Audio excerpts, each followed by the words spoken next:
Salut tout le monde, bienvenue dans le 21e épisode de Tuto Bar. Aujourd'hui, je vous propose un tuto administratif où je vais aborder la question du prix de vente des livres en vous donnant le barème de travail de notre maison d'édition pour le numérique et le papier, ainsi qu'un ensemble de conseils qui concernent spécifiquement les autopubliés. Alors, nous allons commencer par quelques rappels préliminaires parce que je pense que c'est important de refixer un petit peu le contexte avant d'entrer dans le détail des prix. Comment les fixer, ce qu'il faut éviter, quels sont les prix recommandés. Bon, je pars du principe que certains de ces points ont été vus précédemment par la plupart de nos abonnés, mais certains prennent Tuto Bar en route et n'ont pas forcément tout suivi. Et puis certains des rappels datent des tout premiers tutos d'introduction au début de la série. Donc je refais un point rapide pour refixer le contexte. Alors le premier point, c'est que le prix public de vente d'un livre neuf au format papier, une fois publié et déclaré à la BNF, n'est plus modifiable. Il est strictement soumis à la loi Langue, dont je vais reparler juste après, et généralement cette question est plutôt bien connue par les auteurs qui débutent, ne serait-ce que parce que la loi date de 81 et que c'est quand même compliqué d'être passé à côté, tout simplement. Par contre, la loi suivante qui concerne le livre numérique est beaucoup moins connue. Elle date de 2011, elle est pourtant relativement carrée, elle fixe des choses assez claires, et la plupart des auteurs autopubliés ne savent pas qu'elle existe. Donc je vais revenir dessus derrière, parce que c'est important de savoir qu'il y a une règle, il y a des règles, en France tout du moins, sur cette question, et que pour des raisons à la fois de tout simplement de légalité, mais aussi de crédibilité, vous devez être capable de connaître ces points. Troisième point, c'est la notion d'alignement au niveau des prix. De la part d'Amazon, lorsque vous fixez, imaginons, un prix de 2,99 € pour votre vente Kindle, votre livre Kindle chez Amazon, et puis que pour le même livre, vous mettez un prix chez Kobo, imaginons, de 2,49 €. Le robot d'Amazon qui passe ses journées à scanner la concurrence verra cette différence et ira aligner votre livre sur le prix le plus bas. C'est même devenu d'ailleurs une bidouille, si je puis dire, de la part des autopubliés chevronnés, que de se servir de ce système-là pour artificiellement mettre leur livre en gratuit chez Amazon, en allant le mettre gratuitement chez les distributeurs qui permettent de le faire quand on le souhaite, alors que vous savez qu'Amazon, normalement, ne le permet que pour KDP Select. Si vous ne le savez pas, je vous renvoie sur le tuto précédent où j'ai évoqué les programmes d'Amazon et tout ce qu'on peut faire dedans. Donc cette baisse de prix, elle est effectivement automatique parce que le robot va détecter une gratuité ailleurs et l'appliquer dans la boutique Kindle. Ou alors si vous passez entre les gouttes, c'est que vous avez de la chance. Mais donc souvent, c'est une bidouille utilisée pour faire varier le prix sans avoir besoin de toucher le prix dans KDP. Et bon, ce n'est pas forcément une bonne idée, mais ça, c'est un autre sujet qui sera évoqué dans un tuto de CEP sur la gratuité des livres et d'autres tutos administratifs sur lesquels je ne m'étends pas pour le moment, j'y reviendrai. Mais sachez simplement qu'il faut toujours avoir ce principe en tête. Autrement, vous pouvez avoir des surprises. Typiquement aussi, si vous faites une promo chez Kobo pendant un temps, attendez-vous à avoir, sous 48 heures généralement, la même baisse qui va s'appliquer chez Amazon systématiquement. Vous recevrez un petit mail qui vous informe. Et quand le prix remonte normalement chez le concurrent, le prix remonte également chez Amazon. Quatrième point, également à avoir en tête parce que ça a des incidences pour votre fixation de prix, c'est que chez iTunes, il n'y a pas de notion d'alignement. Par contre, il y a un barème qui est strict, qui est que tous les livres publiés en numérique chez eux ont un prix qui se termine par 0,49 ou 0,99 € en l'occurrence quand vous vendez sur la plateforme française. Mais c'est valable pour toutes les devises du monde entier. Donc, c'est important aussi parce que par effet de cascade, si vous vous amusez par exemple à choisir un prix un peu exotique comme, 2,57, vous mettez votre livre à 2,57 chez iTunes et à 2,57 chez Kindle, iTunes va vous réaligner sur 2,49 au plus proche, entre les deux extrémités, et donc derrière, Amazon va vous réaligner aussi. Donc si vous ne faites pas attention, le prix que vous aviez choisi ne va pas être celui que vous obtenez à la fin. Donc il est important de toujours réfléchir sur cette base-là si on a l'intention de publier chez iTunes à court ou moyen terme, même si on ne le fait pas tout de suite, pour avoir des prix rigoureux qui vont rester fixes sur la durée. Enfin, dernier rappel préliminaire, c'est la notion de ne pas confondre les promotions ponctuelles et les prix flexibles à tout va. Je vois, à mon sens, beaucoup trop souvent, des auteurs qui, alors que leur livre a déjà été publié, se mettent en phase de test de leur prix. C'est-à-dire, ils vont, ce que j'appelle, tripoter leur prix tous les 2 jours, en les augmentant, en les baissant, en tentant, je vais mettre 2,99, je mets 0,99, je vais voir. Et là, il y a un vrai problème de crédibilité. Parce que les clients qui peut-être n'ont pas encore acheté votre livre, mais l'ont mis de côté, ils sont tentés de l'acheter, vont voir le prix varier. Et là, c'est typiquement un signe de non-professionnalisme. Ça veut dire que le prix n'a pas été réfléchi en amont. Or, je vous rappelle que, ça je l'ai dit à plusieurs reprises, la plus grosse difficulté d'un auteur indépendant, au-delà de l'écriture, au-delà de la technique et de tout ce qu'il faut savoir pour bien publier son livre, sa plus grosse difficulté, c'est d'être crédible, de bâtir sa réputation sur la durée. C'est toujours là-dessus que les lecteurs vont vous attendre.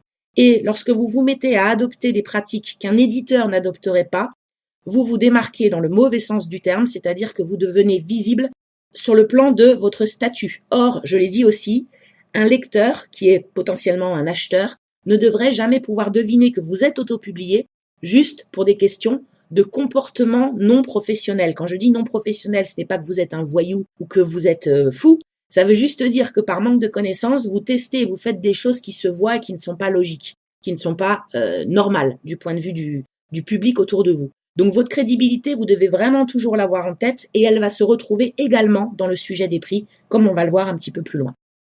Enfin, pour terminer ce petit tour initial, je vous rappelle que ce n'est pas parce que les plateformes de diffusion vous permettent de modifier les prix de vente à volonté que vous devez faire varier vos prix n'importe comment.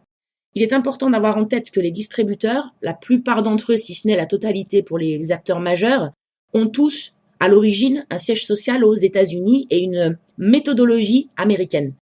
Où là-bas, il n'y a pas du tout les mêmes lois en vigueur qu'en France, notamment sur la fixation des prix. Ce qui veut dire que dans leurs interfaces techniques, ils vont vous offrir des options, des possibilités qui ne sont pas compatibles avec la législation française. Et là, je pense même plus à CreateSpace et Ingram en papier, qui vont vous permettre de toucher vos prix, par exemple, alors que la publication a déjà eu lieu et que le livre est déclaré avec son ISBN, la BNF l'a enregistré, et pourtant, vous pouvez toujours chez CreateSpace aller toucher votre prix de vente.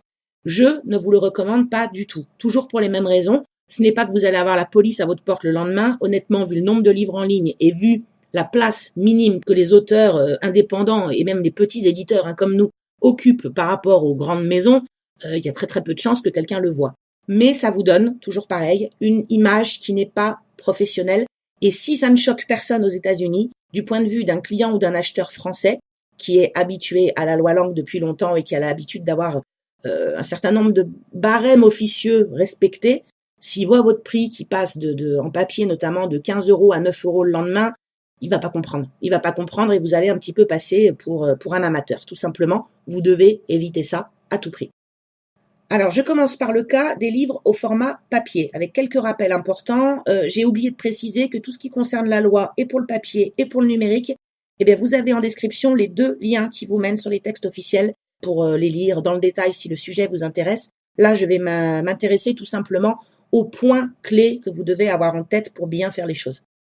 Alors, sur le papier, que dit la loi? Eh bien, tout simplement que toute personne qui publie ou importe un livre en France est tenue de fixer pour ce livre un prix de vente au public. Fixer le prix, ça veut dire que le prix doit être inscrit dans le livre et que, au moment de la déclaration BNF, c'est le prix qu'on va donner à la BNF et qui va donc être pris comme référence.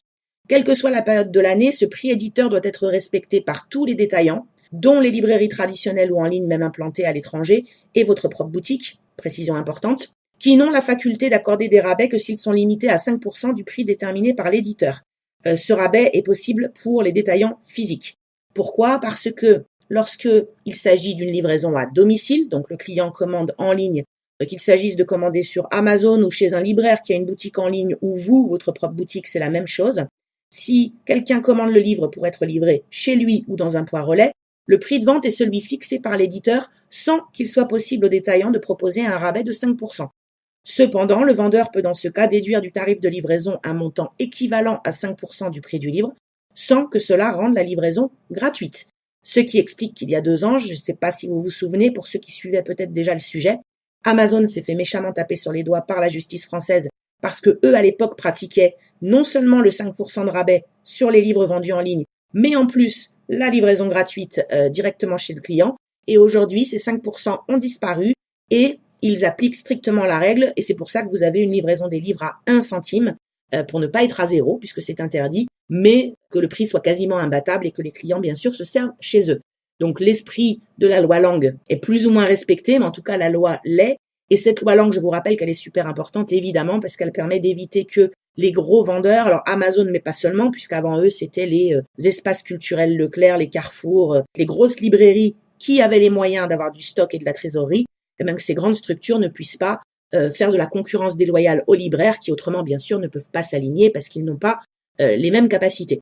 Donc si vous allez dans la boutique de notre maison d'édition, vous verrez par exemple que nos livres sont au prix TTC public au niveau de la vente et que pour la livraison, nous demandons une participation aux frais de port qui est de 2 € par titre. Nous ne pouvons pas faire comme Amazon et nous mettre à 1 centime. On n'en a pas les moyens tout simplement, comme un petit libraire. Et bien sûr, donc, nous respectons strictement la loi. Donc vous aussi, ayez-le en tête pour votre propre boutique si vous êtes concerné par la suite. Je redis ici donc que le prix doit figurer sur le livre lui-même, physiquement. Ça, je reviendrai sur ce point-là et tous les autres points importants concernant le livre papier dans la future vidéo qui concernera les mentions légales et le dépôt légal également, donc la BNF. Et puis, DILICOM étant, je vous le rappelle, la déclaration dans le réseau de distribution de votre livre. C'est important de le faire. Il y aura un tuto également sur ce sujet. Et simplement, retenez que vous devez avoir une cohérence entre le prix public déclaré initialement, tel qu'il figure dans le livre, tel qu'il figure chez les distributeurs qui vendent le livre, tel que la BNF l'enregistre et tel que DILICOM va également l'enregistrer. Et tout ça, c'est pareil, c'est à la fois un élément de loi, mais c'est également un élément de crédibilité et de professionnalisme vis-à-vis des clients ou des partenaires libraires qui seraient amenés à vouloir travailler avec vous. Enfin, pour votre information, et là c'est plus du commercial, si vous êtes amené à le faire par la suite et que c'est quelque chose que vous ne connaissez pas encore, la remise accordée à un libraire est généralement comprise entre 25 et 40% du prix de vente, ce qui constitue sa marge, une fois que lui revend le livre à son client final. Nous, chez ESJ, nous sommes à 30%. On aimerait faire un peu plus, mais c'est pareil, en trésorerie, malheureusement, nous n'en avons pas la capacité. Les plus gros éditeurs vont pouvoir monter plus haut parce qu'ils ont des effets d'économie d'échelle, de stock initial et de trésorerie beaucoup plus larges, évidemment, qui leur permettent de monter sur des pourcentages un peu plus élevés. Mais vous, sachez-le, si à un moment vous êtes amené à discuter avec un libraire, il est important pour qu'il vous prenne au sérieux et qu'il ne se méfie pas de vous. Beaucoup de libraires sont très, très, très réticents à l'idée de travailler avec des autopubliés. Si vous arrivez en maîtrisant à la fois le fond et la forme et en ayant toutes les données en main, vous serez tout de suite beaucoup plus prise au sérieux et peut-être que vous arriverez plus facilement à négocier une mise en avant de vos livres. Ensuite, sur le numérique, qui est donc beaucoup moins maîtrisé, beaucoup moins connu par les auteurs débutants, parce qu'ils ne savent généralement pas qu'il y a une loi sur ce sujet qui existe. Même chose, j'ai repris l'essentiel, qui est que toute personne établie en France qui édite un livre numérique, donc entre parenthèses, version électronique des livres s'ils sont déjà publiés sous une forme imprimée, ou s'ils pourraient l'être, je vais revenir là-dessus, dans le but de sa diffusion commerciale en France, est tenu de fixer un prix de vente au public pour tout type d'offres à l'unité ou groupée. Le « s'il pourrait l'être », de quoi on parle en fait? Tout simplement de l'idée que vous pouvez peut-être commencer par publier uniquement en numérique, et vous pourriez être en droit de vous dire « oui, mais moi mon livre n'existe pas en papier, donc tout le monde s'en fiche ». Non. À partir du moment où votre livre numérique est un contenu qui pourrait être imprimé sans altérer le fond du texte, vous êtes concerné par cette loi. Alors pourquoi cette précision a été mise? Pour qu'il y ait une bonne différence dans la tête des gens, bien nette, entre livre numérique et contenu numérique. Parce que par exemple, une application, elle, vous ne pourriez pas la transposer sur le papier, en tout cas pas telle qu'elle. Autrement, vous perdriez des choses qui n'ont pas vocation, ne peuvent pas être imprimées. À partir du moment où vous faites de la fiction, du guide pratique, tout contenu écrit qui est compatible avec une impression sans perdre la moitié du contenu à l'intérieur, si vous êtes dans ce cas-là, vous êtes concerné par la loi. C'est important de l'avoir en tête pour bien comprendre l'esprit de cette loi de 2011. Le même prix doit s'appliquer aux acheteurs situés en France, que la plateforme de diffusion soit en France ou à l'étranger, et ce prix TTC est porté à la connaissance du public. Alors, le même prix, ça veut dire quoi? C'est que si votre livre est vendu sur Kobo, Kindle, iTunes, à partir du moment où un acheteur en France désire acquérir votre livre, il doit le trouver au même prix partout où il y a accès. Ça, c'est très important d'avoir en tête. Même si vous utilisez un distributeur comme Amazon qui à l'origine a sa plateforme, en tout cas son siège social à l'étranger, généralement avec des filiales sur le territoire français. Alors pourquoi c'est important? Parce que la loi a changé début 2015, en janvier de mémoire, avec une inversion de l'ancien principe. C'est-à-dire qu'avant, ce qui comptait, c'était le pays dans lequel le siège social du distributeur était établi. Et le client pouvait être donc n'importe où dans le monde. On appliquait les lois en vigueur dans le pays où se trouvait le vendeur. Depuis 2015, tout a été inversé, c'est-à-dire qu'on se fiche de l'endroit où se trouve le vendeur.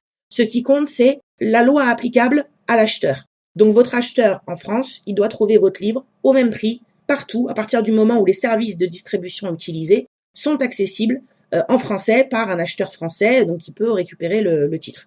Donc ça, c'est important de l'avoir en tête. Et le prix TTC porté à la connaissance du public, par quoi il passe? Il passe généralement par le premier scan de la BNF. Je vous rappelle que la BNF, vous ne faites pas de déclaration vous-même manuellement comme pour le papier. Ça ne veut pas dire pour autant que les titres numériques ne sont pas référencés, mais c'est elle qui, avec des robots spécifiques, scanne notamment les plateformes de distribution. Donc théoriquement, alors c'est pas toujours très clair, mais théoriquement, le prix de référence qui est retenu, c'est le premier qui est scanné par leur système de robots et qui fait que le livre va être enregistré à, je ne sais pas, 2,99 dans leur base de données. D'où l'importance de ne pas faire joujou avec ces prix, de ne pas faire n'importe quoi. Alors, le prix peut différer en fonction du contenu de l'offre et de ses modalités d'accès ou d'usage. DRM, donc je vous rappelle que ce sont les verrous numériques, que je ne recommande pas d'ailleurs pour ceux qui ont suivi d'autres tutos. Nous les déconseillons totalement, mais bon, c'est un autre sujet. Le streaming, etc. Alors, c'est grâce à cette petite particularité de la loi sur le numérique que certains, quand je discute avec eux, me disent « Oui, mais bon, la loi, d'accord, sur le numérique, il y en a une, mais en fait, vu qu'il y a ça d'écrit, eh ben, selon que je vends sur Kindle, Kobo ou n'importe, je peux me servir de cet argument pour faire varier mes prix. » Techniquement, c'est vrai. Pourquoi? Parce que chez Kindle, vous êtes sur du format propriétaire, le format Mobi ou AZW, qui fait que, théoriquement, si un client ne sait pas faire joujou avec ses fichiers, lorsqu'il achète chez Amazon, il achète pour sa liseuse Kindle ou ses applications Kindle, il est donc enfermé dans un format qui est différent du format de l'ePub, qui est un format ouvert, qui va être celui de Kobo, Google Play et puis d'autres vendeurs. Donc, on pourrait jouer sur cet argument en disant je mets mon livre à 2,99 chez Kindle et puis je le mets à 3,99 ailleurs parce que ce n'est pas le même fichier. Oui, c'est vrai.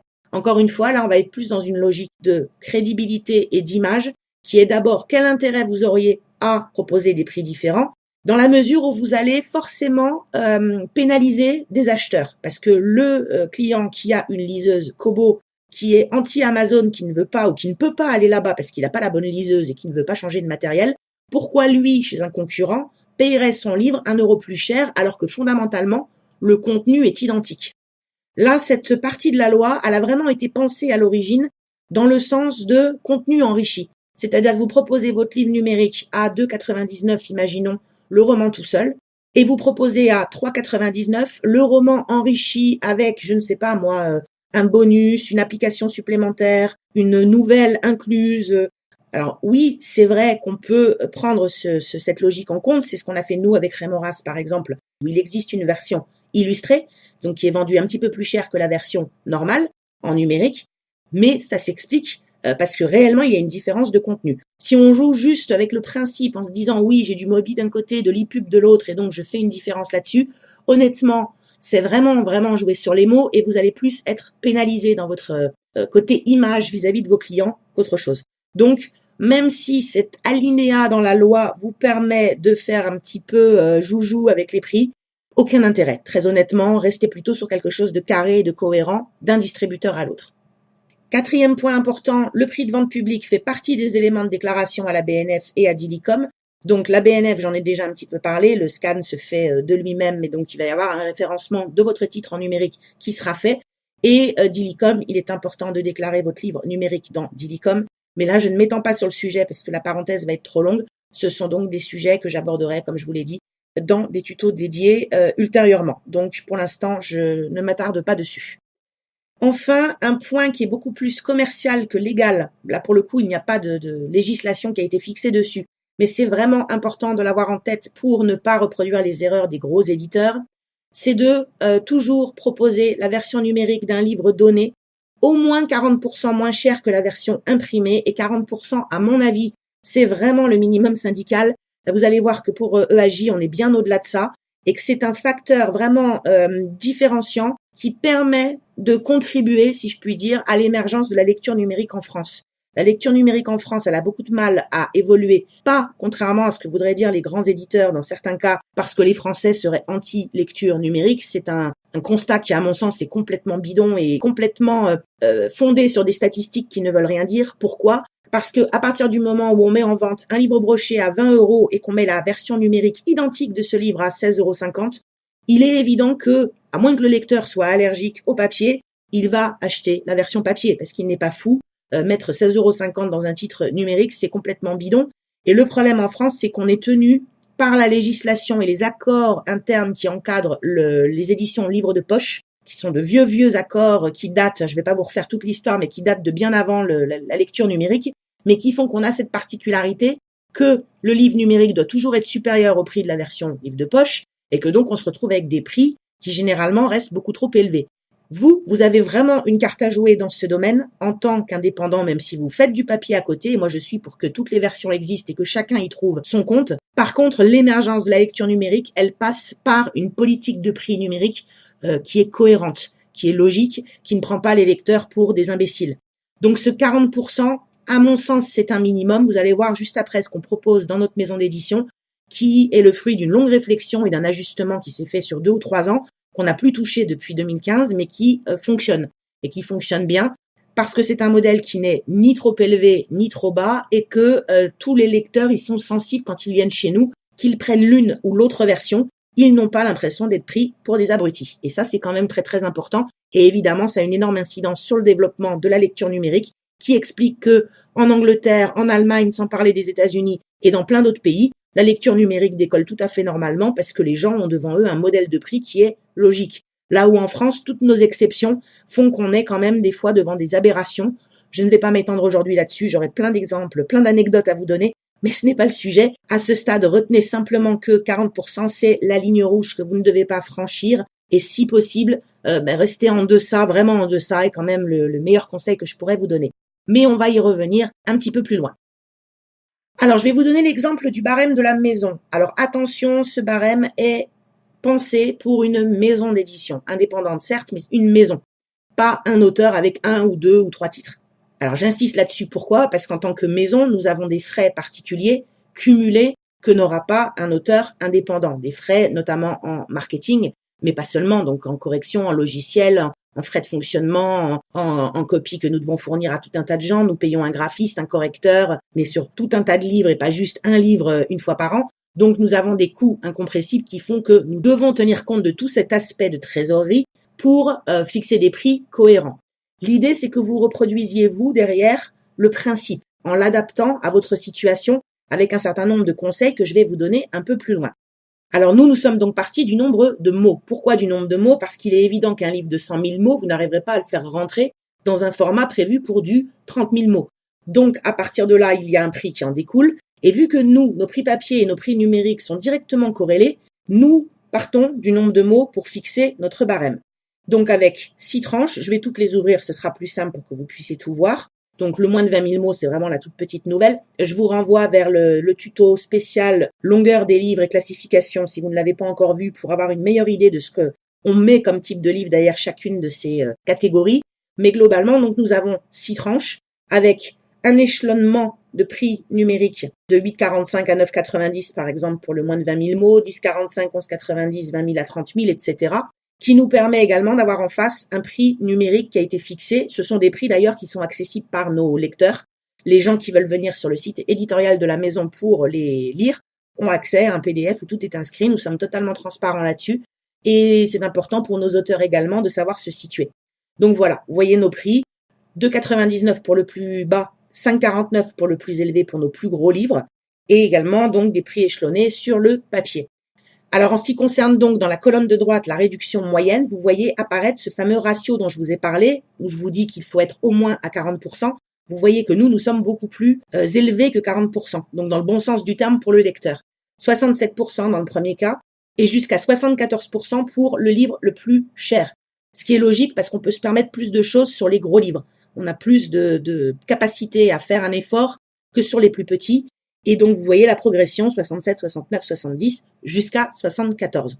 Et ce modèle fonctionne. Il est totalement justifiable par rapport au coût, par rapport aux dépenses qu'on est amené à faire, et toujours pareil par rapport au prix papier initial qui détermine un petit peu tout le reste derrière. Donc, encore une fois, je ne vous dis pas que vous devez avoir le même, parce que là, c'est le barème d'une petite maison d'édition indépendante et non pas le barème d'un auteur qui ne s'occupe que de ses livres à lui, mais ça vous donne une idée et des repères en sachant que la tranche 50 000, 80 000 mots, elle représente aujourd'hui entre 60 et 70% des livres que nous vendons, parce que c'est un format qui est très apprécié des auteurs.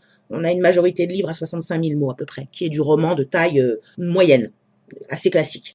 Donc 4,49 en numérique et du 14,90 ou du 15,45 en papier généralement. Et c'est un prix qui psychologiquement est tout à fait accepté par les lecteurs parce qu'il n'est ni trop élevé, ni trop bas, ce qui est un autre problème dont je vais reparler juste après. Donc pour terminer sur ce tableau, moi ce que je vous invite à faire, c'est tout simplement à vous en inspirer pour fixer vos propres prix. Dans tous les cas, ayez cette réflexion en amont. Et pas une fois que votre livre est sorti. D'abord parce que ça va être compliqué de mettre les mentions légales avec un prix si vous ne l'avez pas encore réfléchi, on en reparlera, mais également parce qu'autrement vous allez être amené à faire plein de bêtises en ligne et à faire varier vos prix sans que ce soit légal d'une part, mais surtout sans que ce soit commercial. Et ça, c'est vraiment, vraiment important. Alors, quelques conseils. Bien fixer ses prix nécessite de prendre en compte tout un tas de critères. Le premier étant le genre, la longueur, surtout en papier, si vous êtes dans les deux formats, dont le papier, et le public du livre. Il est évident qu'il y a des codes, des conventions, qui vont être un petit peu différentes selon qu'on est en fiction ou selon qu'on est sur un guide pratique spécialisé, ultra pointu, que vous avez par exemple une notion de spécialité. Vous n'êtes pas 36 000 sur le marché. C'est-à-dire vous proposez quelque chose, un contenu ultra pointu, vous n'avez pas beaucoup de concurrents, vous pourrez peut-être vous permettre d'aller un petit peu plus haut dans le prix, parce que la notion de spécificité et de spécialisation va pouvoir le justifier. Alors c'est vraiment un cas un peu particulier. Si vous êtes en fiction, le plus simple, c'est globalement d'aller regarder vous allez chez Amazon par exemple, et vous regardez dans la classification de votre livre, la moyenne du prix de vente en enlevant les extrêmes, c'est-à-dire les éditeurs qui sont dans un modèle totalement délirant et qui vous font du numérique à 16 €, donc ça vous oubliez, et de l'autre côté, les autopubliés qui vendent tout à 99 centimes. Je vais revenir là-dessus juste après, mais restez vraiment dans une moyenne convenable, celle où, quand vous voyez le livre, sa couverture, son résumé, vous vous dites, tiens, mon livre est à peu près dans cette veine-là, et quand vous voyez le prix au-dessus, il ne vous choque pas. C'est-à-dire que si vous aviez là l'intention d'acheter un livre, vous pourriez le prendre sans problème. Ça, c'est une première chose qu'il faut bien avoir en tête. La deuxième chose, c'est le profil de l'auteur ou de l'éditeur. Je l'ai rajouté là puisque je nous cite pas mal là en exemple dans le cadre de cette vidéo. Et c'est très important d'avoir ça en tête parce que si vous êtes sur le point de publier votre premier livre ou si vous êtes sur le point de publier votre 10e livre, vous n'allez pas réfléchir de la même manière. Vous avez à prendre en compte une éventuelle notoriété, un professionnalisme à mettre en avant, un catalogue existant, etc. Vous allez devoir être un peu plus dans l'humilité au tout début. Je parle bien d'humilité et pas de servilité non plus au niveau des prix. Je vais y revenir. Mais c'est compliqué si vous venez juste de terminer votre livre de 50 000 mots et que vous arrivez sur Amazon Kindle de le mettre à 5,49 alors que vous n'avez ni commentaire, ni référence, ni antériorité et d'espérer que les gens vont se jeter dessus. C'est évident. Donc vous devez quand même tenir compte de ça et plus vous allez avancer dans votre activité d'auteur, plus vous allez pouvoir vous permettre de monter un petit peu, sous réserve bien sûr que vous ayez eu de bons commentaires sur vos livres précédents, que les lecteurs vous suivent et que vous puissiez capitaliser d'une fois sur l'autre sur votre travail précédent. Ça, ce sera le sujet d'autres tutos également où on parlera de la fidélisation. Là, pour le moment, gardez juste ce principe en tête. Du point de vue du lecteur client qui pourrait être amené à vous acheter, vous n'êtes pas la même personne selon que vous êtes sur votre premier ou votre 10e titre et selon que vous avez 100 commentaires sur le livre d'avant ou que vous tombez comme ça un petit peu de nulle part et qu'il va falloir faire vos preuves et vous faire connaître de façon positive. Ensuite, il est important d'avoir en tête l'existence d'une version papier en plus de la version numérique. Même si, au moment où vous lancez votre livre en numérique, vous n'avez pas encore préparé de version papier et que vous ne savez pas si vous allez le faire tout de suite. Pourquoi ? Parce que ça répond à ce que je vous ai dit un peu juste avant en vous montrant le tableau. Si vous vendez une version numérique à 5,49 parce que vous avez eu de bons retours sur vos livres numériques précédents, pourquoi pas ? Mais qu'en fait, si vous deviez publier ce livre-là en version papier par rapport au nombre de mots que vous avez, honnêtement, vous vendriez le livre papier à 12 €, ça va être un petit peu juste. Faire du 12 € sur le papier avec du 5,49 en numérique, ça fait quand même un peu cher le numérique par rapport au papier. Donc c'est toujours bon, même si vous n'avez pas l'intention de le faire tout de suite, de vous dire, si je devais publier demain mon livre en papier, à combien je le vendrais ? Et réfléchir à partir de là. Plutôt que de se lancer sur le numérique comme ça de but en blanc et puis de se dire pour le papier on verra plus tard. C'est un conseil que je donne très très fréquemment aux débutants qui me posent la question sur comment je dois fixer mon prix. Pensez papier. Même s'il n'y a pas de papier, ni aujourd'hui, ni demain, ni peut-être jamais, c'est un bon barème, c'est une bonne notion à avoir en tête. Pensez aux futures plateformes visées et à la concurrence. Même si vous êtes parti tout chousse sur Amazon Kindle, peut-être même en KDP Select, pensez demain, pensez après-demain. Pensez, si je dois me mettre chez Apple, peut-être un jour, il faut bien que mon prix soit en 0,49 ou en 0,99. Faites en sorte de ne jamais avoir besoin sauf cas de promotion, évidemment, je mets ça de côté, de ne jamais avoir besoin de modifier votre prix. Donc, projetez-vous sur toutes les possibilités. Si demain je dois être chez Apple, chez Kobo, etc., quel bon prix répond à toutes les situations et va faire que chez Amazon, même si je ne suis que chez Amazon pour commencer, je vais mettre mon livre à 3,99 €, par exemple. Pensez aux futures promotions. Là, c'est important. Parce que vous allez faire des opérations commerciales et sur le numérique, c'est intéressant de le faire. Quand je dis futures promotions, ce sont des choses cadrées. Vous annoncez, voilà, mon livre pendant 4 jours est à temps. Profitez-en, vite, c'est Noël. Je donne un exemple parmi d'autres. Si votre livre, vous l'avez mis à 1,99 € pour commencer, comment pensez-vous que vos lecteurs vont réagir quand vous allez leur dire « Venez, super promo, 99 centimes ». Oui, certes, c'est du 50% dans les faits, mais visuellement, ça ne ressemble à rien. Moi, je ne vais pas aller acheter un livre qui est à 99 centimes temporairement alors qu'il est d'habitude à 1,99 €. Si je suis en recherche de promotion à ce moment-là, en tant que cliente, je vais tenter d'aller trouver du 99 centimes éventuellement sur du livre qui d'habitude est à 5,49 € par exemple. Ça oui. Le minimum, ça serait d'être à 2,99 € au début, si vous avez l'intention de faire des promos derrière. Ou éventuellement d'être en KDP Select et dans ce cas-là de tomber sur du gratuit, mais c'est un autre sujet et on y reviendra ultérieurement. Donc pensez toujours à vos futures promotions parce qu'il faudra en faire. C'est un outil marketing intéressant, mais qui n'a de valeur et qui n'a de poids que si vous avez pensé votre barème en amont pour tenir compte de ces promotions. Pensez à la psychologie des acheteurs. Alors les auteurs ont tendance à penser à cette psychologie quand il s'agit de la fourchette haute. Globalement, ils ont bien compris ce que j'ai dit avant, c'est-à-dire l'importance d'avoir des prix numériques plus bas que le papier, de ne pas dépasser certains seuils. Ils auraient plutôt tendance à vouloir descendre pour essayer de s'aligner vers le bas. Donc le haut, c'est généralement pas trop un problème. À part quelques anomalies de fixation de prix, globalement, les auteurs ne sont pas fous. Par contre, la fourchette basse, ça c'est un vrai problème parce que la plupart des auteurs indépendants ne comprennent pas à quel point ça les dessert de fixer des prix très bas. Je vais vous donner un exemple qui va vous parler tout de suite, qui n'a rien à voir avec le livre. Si demain je vous dis, voilà, je vous vends 24 œufs à 5 centimes, les 24 œufs, il serait logique que vous me demandiez tout simplement avoir la tête de la poule. Parce que à ce prix-là, c'est impossible que j'en vive, c'est impossible que j'arrive à fonctionner, ça veut dire que je suis en train de vous les brader complètement. On peut brader quelque chose très ponctuellement. C'est un outil puissant quand il est utilisé de manière extrêmement ponctuelle. Par contre, à partir du moment où vous fixez un prix très bas pour votre travail, pour moi, très bas, ça veut dire aujourd'hui sur un roman, je ne parle pas des nouvelles, c'est un petit peu particulier, si vous vendez une nouvelle toute seule. Mais si on est sur du roman ou du guide pratique de taille suffisante, à mon sens, être en dessous de 2,99 €, qui est d'ailleurs, et ce n'est pas pour rien, le minimum imposé par Amazon pour avoir du 70% de redevance, je vous le rappelle. Si vous êtes en dessous de ce prix-là, vous lancez un message subliminal à vos acheteurs potentiels qui est que votre travail ne vaut pas grand-chose. C'est-à-dire que si vous n'êtes pas en mesure, vous, de justifier et de défendre sans problème le fait que vous vendez votre livre à au moins 2,99 €, ça sous-entend que vous faites un peu de la drouille. Excusez-moi pour le terme, mais je trouve pas là de meilleur équivalent. Alors que ce n'est peut-être pas forcément le cas. Je vois régulièrement des livres qui sont bradés à 99 centimes et qui mériteraient bien mieux. Et pourquoi il va y avoir cette réaction dans la tête des gens? C'est comme pour un pull ou comme pour de la nourriture, parce que la nourriture, ça parle aux gens. Quand vous achetez de la nourriture très très très discount, vous savez très bien, au fond de vous, qu'il y a 95% de chances pour que ce que vous allez manger, ce soit un petit peu de la merde. C'est la même chose pour des livres. Les clients qui vont voir vos livres fixés à prix extrêmement bas, même s'ils ne se le disent pas de cette façon que c'est inconscient, ils vont penser quoi? Ils vont se dire que à ce prix-là, vous n'en vivez pas, c'est évident, mais c'est surtout que vous ne dégagez aucun bénéfice. Aucun bénéfice, ça veut dire que vous n'avez pas les moyens de vous payer ni un graphiste, ni un correcteur, ni les services un minimum professionnel que se paierait un éditeur, parce que c'est quand même le minimum syndical, et que donc, il y a de fortes chances, c'est pas une certitude, mais il y a de fortes chances que ce qu'ils vont trouver dans le livre aille avec cette notion de bas de gamme, avec peu de moyens.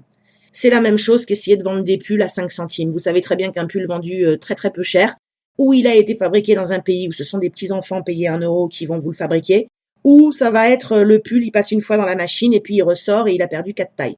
Vous le savez en tant que client. C'est pour ça qu'il y a d'ailleurs un retour de nos jours à une certaine philosophie générale de consommation qui consiste à accepter de payer un petit peu plus pour avoir des choses de qualité. Et ça se retrouve dans le livre.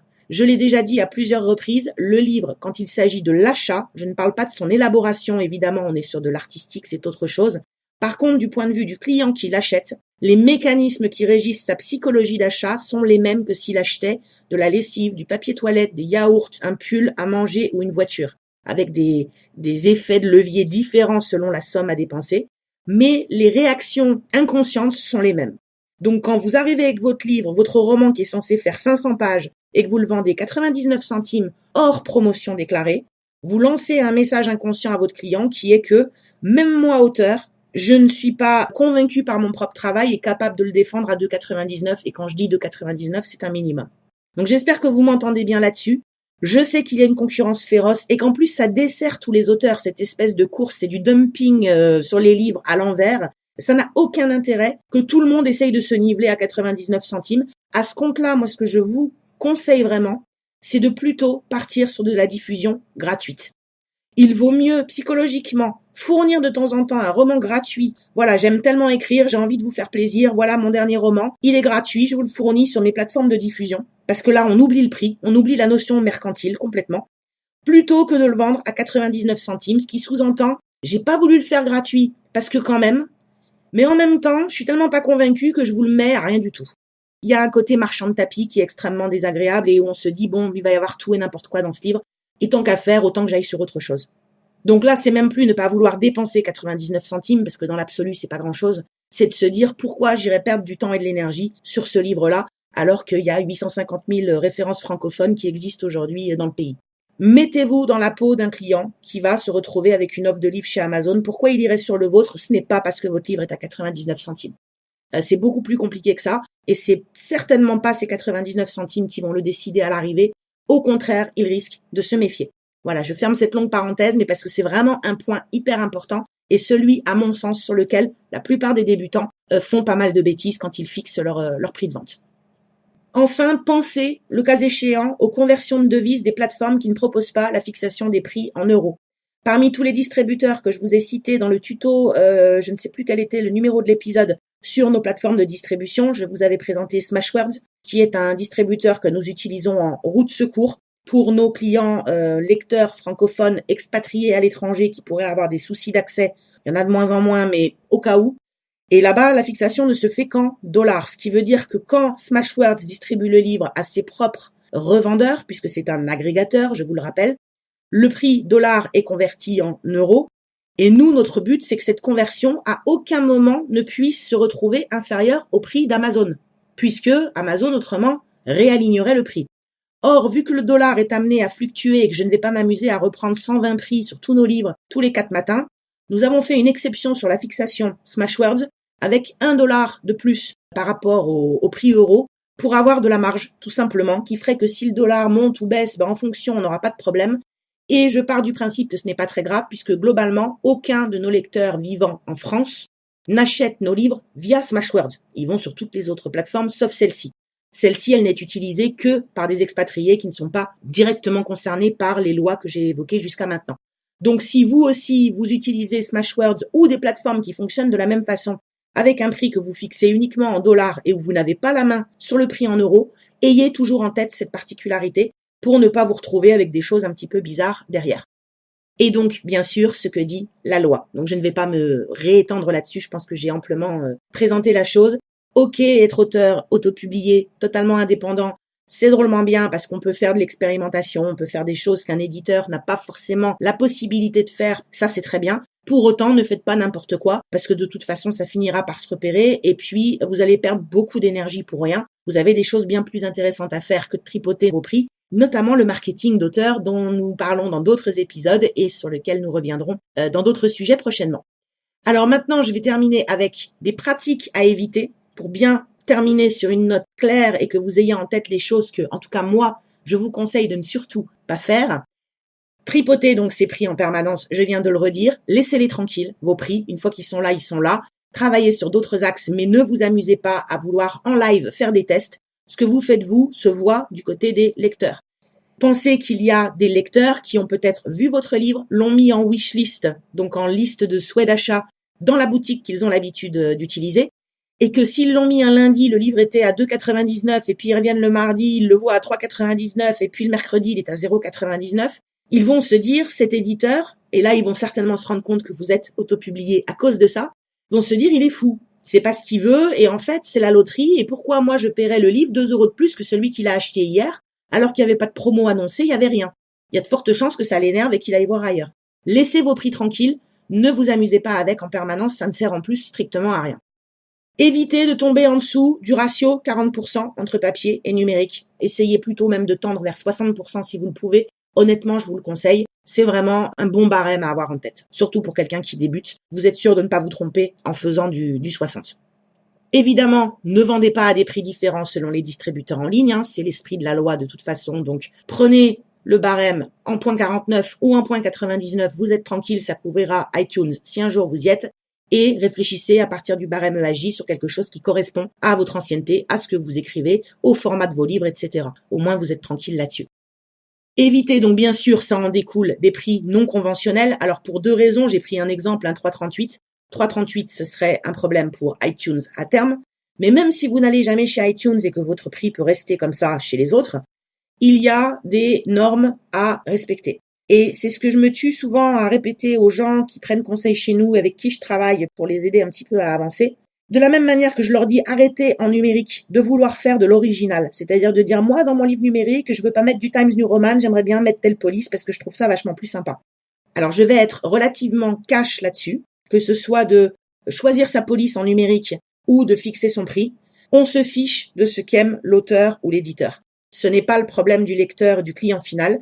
Il est important d'être dans des normes, de respecter des coutumes, même je pourrais dire, qui parlent à tout le monde. Les prix en ,38 ne parlent à personne, à part à vous faire passer pour un amateur. Je sais pas si vous, ça vous le fait. Moi, quand par exemple, je passe sur un prix de livre numérique vendu et que je vois un prix qui se termine en ,38, j'ai même pas besoin de regarder la fiche pour savoir que c'est un autopublié.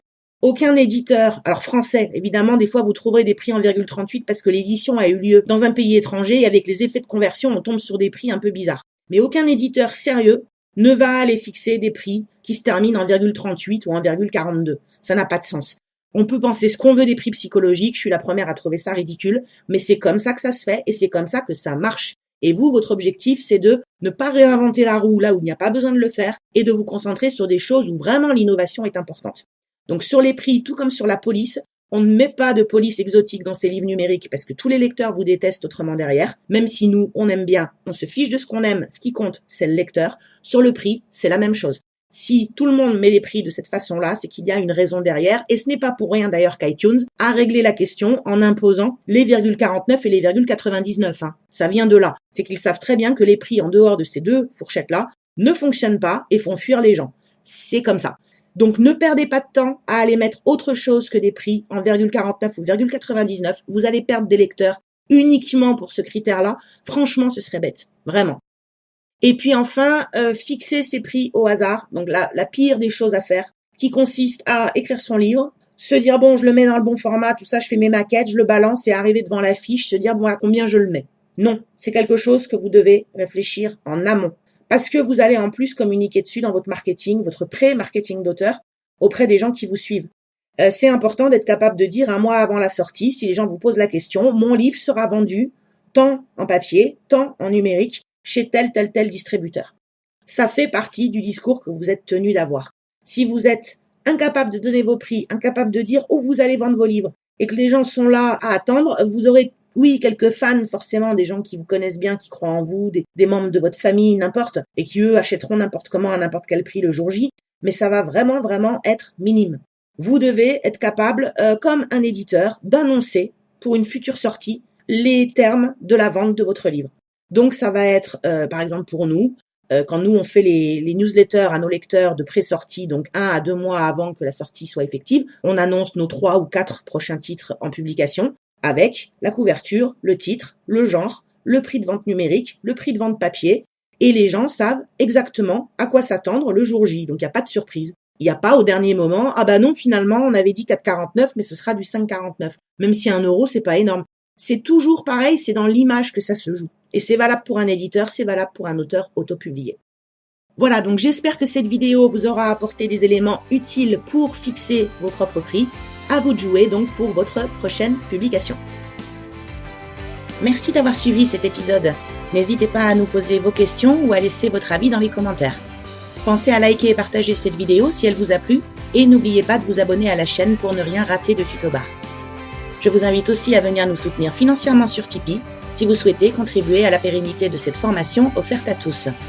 Je vous retrouve très prochainement dans l'épisode 22 qui sera un tuto de la catégorie écriture, 10 fins qui peuvent tuer votre roman. À très bientôt!